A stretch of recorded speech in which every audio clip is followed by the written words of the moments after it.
Ce qui, dans l'analyse du psychisme, est à déchiffrer, est tout le temps là, présent, depuis le début.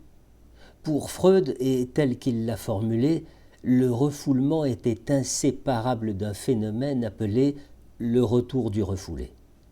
Là où ça a été refoulé, quelque chose continue de fonctionner, quelque chose continue de parler, grâce à quoi du reste on peut centrer, désigner le lieu du refoulement et de la maladie, dire c'est là.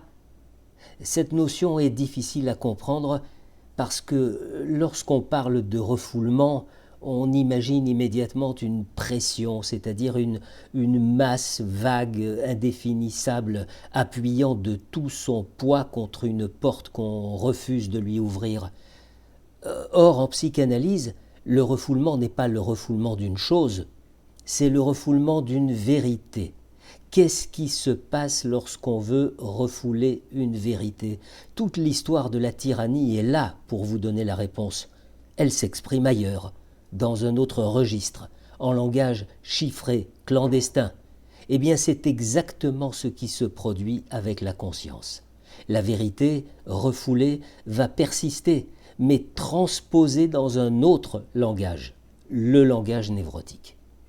À ceci près qu'on n'est plus capable de dire à ce moment-là quel est le sujet qui parle, mais que ça parle, que ça continue à parler. Et ce qui se passe est déchiffrable entièrement à la façon dont est déchiffrable, c'est-à-dire non sans difficulté, une écriture perdue. La vérité n'a pas été anéantie, elle n'est pas tombée dans un gouffre, elle est là, offerte, présente, mais devenue inconsciente.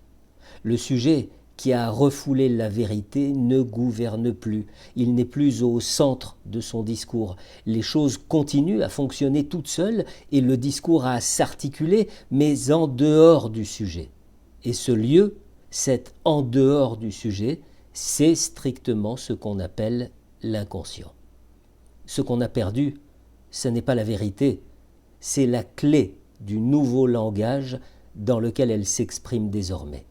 Et c'est là qu'intervient le psychanalyste.